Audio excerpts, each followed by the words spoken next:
So, hello everyone, welcome to yet another interview experience, and this is a DV 2020 interview experience, and it's a unique case. It involves a family of 4, but one of the family member was added after being selected. You know, at the initial application stage, they applied as 3, but later on at the DS260, they added a new member. And in this video is very crucial because the person who shared this interview experience shared all the details from the application stage, how he added the new member, way through the whole process. He sent the DS260 and logged it. A lot of information in this video. It might be quite lengthy, but I bet you guys it's worth listening to this. So stay tuned, subscribe if you haven't, and let's talk about it. So welcome back, and just a quick note is that this case is a family of 4. At the initial application stage, they were 3, but the mom was expectant. That's why they had to add the newborn after being selected. So let's talk about this.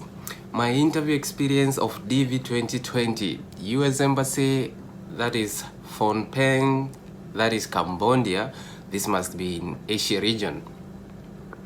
Case number 2020 AS. Around 7,100 and something. A family of 4.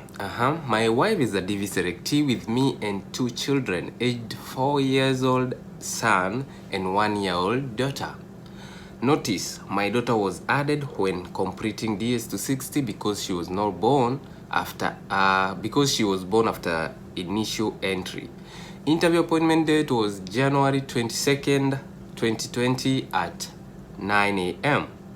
Initial entry of DV 2020 program was on 20th October 2018. First newsletter, this is the selection message, came through around 7th of May 2019. Submitted first DS260 on 4th June 2019. Unlocked the DS260 for corrections and adding social media accounts on 8th June 2019. I submitted second DS260 after correction and adding more information on 17th June 2019. Further DV documents required from KCC, that the message came around 12 September 2019, and I submitted on the same date. Document received confirmed by KCC. I quote, records indicates you have submitted a complete and valid DS260 application for each family member, and you have provided all required documents to the Kentucky Consular Center. That was 16th of September 2019. Second newsletter, this is the interview appointment letter, came through on 27th November 2019 with interview appointment date on 22nd January 2020 at 9 a.m. Medical examination at Hope Worldwide Embassy Medical Center. That was to happen on 13th January 2020. Summary of the whole process that day of the interview. We arrived an hour prior to the interview, waiting outside the US Embassy. We were allowed to enter the US Embassy 10 minutes prior to the appointment time. Our properties were kept at our relatives who were waited outside the US Embassy. There were around 20 to 30 people waiting outside the US Embassy on that time. The first time we entered the US Embassy, at the first check, we were asked to hand him, that is the first security guard. We were handed an appointment letter. Second, all applicants' national IDs and passports. Then we were allowed to open a heavy door for the next checkpoint. At the next security checkpoint, we were asked to release all properties and documents, checking passports, the IDs, and walked through the body scan door. We did not bring any irrelevant documents into the US Embassy. After that, we passed the third checkpoint, which we were allowed to walk through one more body scan machine and told to wait inside the building. There were around 20 people there. Some people were waiting on their seats, while some people were doing interview. We first went to sit without taking the queue number, that is the waiting number. So pause. You guys have to bear with me. There's a lot of grammatical errors along this video, but so long as you understand, that was matters a lot. So let's continue. While sitting, I saw another people had a queue number and on hand, and I asked one man how to get the queue number. He told me to go to take it at Windows 7. We went direct to Windows 7. At Windows 7, we saw a camera ready. They asking us our information, our documents, that is, and they are as follows. 1. Appointment information. 2. Passport photo size for each applicant. All 4 passports, ID cards of me and my wife, original certificates with their translations for all family members, original marriage certificate with its translation, original police certificates with their translations, my wife's educational certificate like high school diploma with its translation and bachelor's degree certificate. I noticed that she did not ask for I-134 form, that is the affidavit of support, or bank statement. Well, we already had it.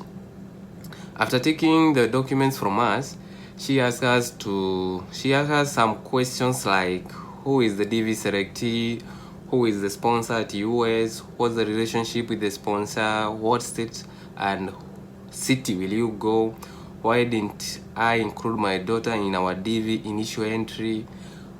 We told her that because my daughter was not born during the DV initial entry.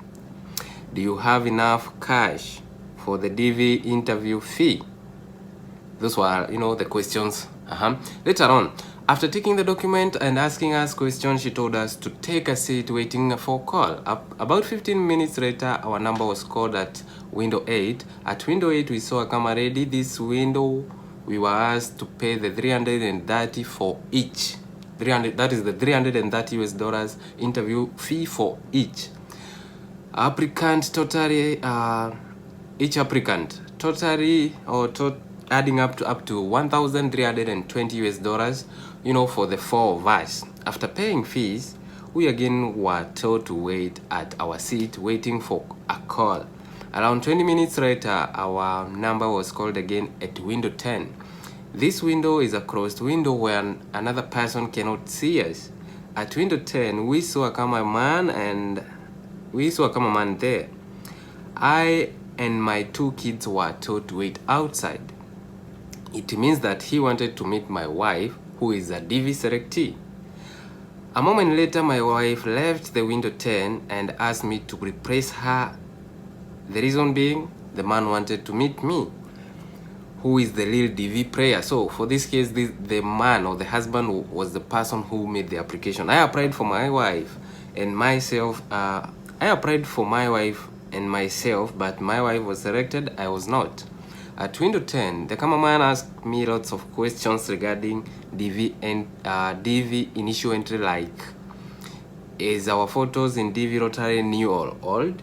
Why I did not apply by agency while many people did?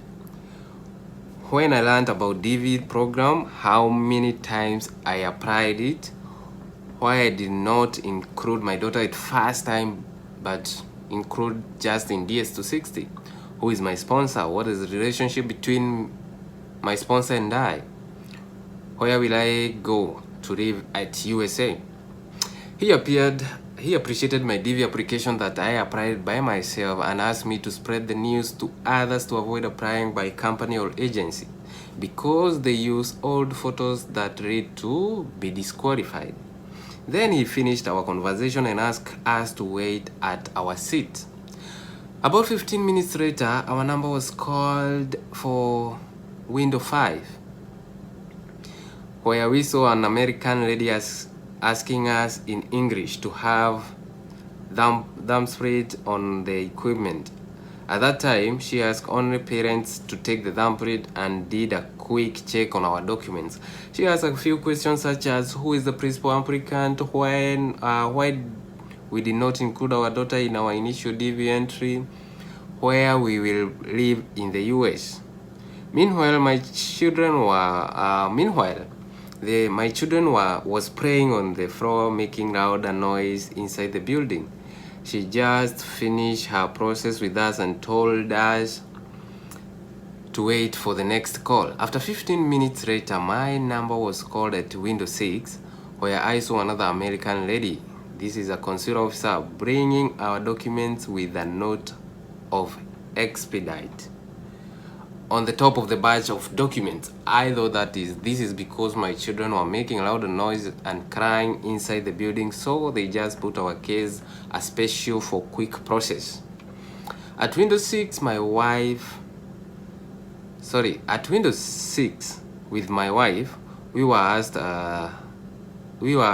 as follows. Note, she asked me first, okay, the consular officer, do you speak English? Yeah. Was your daughter born before your DV entry? Me, I noticed that she was typing something with her computer.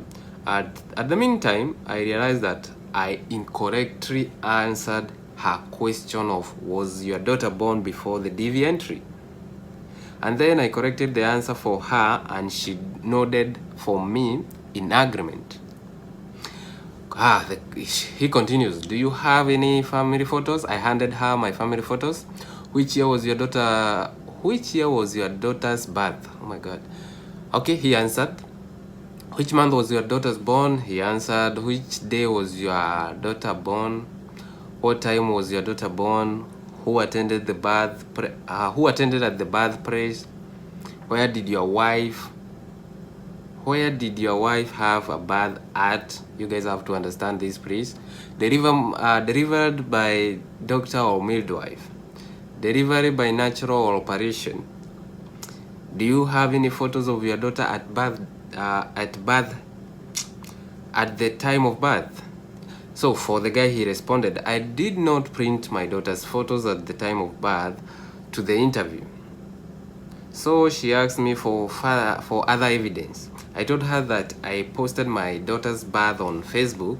She asked me for my Facebook account picture, profile picture and cover picture. She handed me a piece of sticker note to write my Facebook name of it. I wrote it for her. She told me that my Facebook name was common, that it was hard to find it. Then she stopped searching it, I think. Notice, there were only 3 of us in the initial entry DV, me, my wife, and my son. My daughter was born after our initial submission. I submitted DV entry on 20th October 2018, while my daughter was born in early November 2018. After asking me above questions, she told me not to answer for my wife because she needed only the answers from her. At that time, I saw a cameraman came for translation, and she asked my wife the same question she asked me. After asking my wife, she did not say anything, just took a piece of hard paper writing something on it and handed it to me.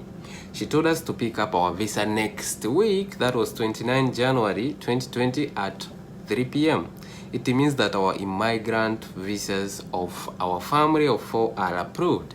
2 days after our interview, our status at SEAC changed from ready to issued. Our whole process at US Embassy spent about 80 minutes, and our formal interview took about 10 minutes. That is 5 minutes for each. So as you can see, this case is well detailed despite the grammar errors and all that, but at least you guys understood something, or you have an idea of what was going on. This is a case that somebody added a new member who was born after the initial entry. So for those who always ask about being expectant after making an application, or having a newborn after being selected, this is a good example, but you need to have some proofs that the newborn or the added individual was born after the initial entry. So with that being said, guys, if you have a request, a video you'd like us to share, drop it on the comment section, and remember to smash that like button, subscribe if you haven't, and see you in our next video.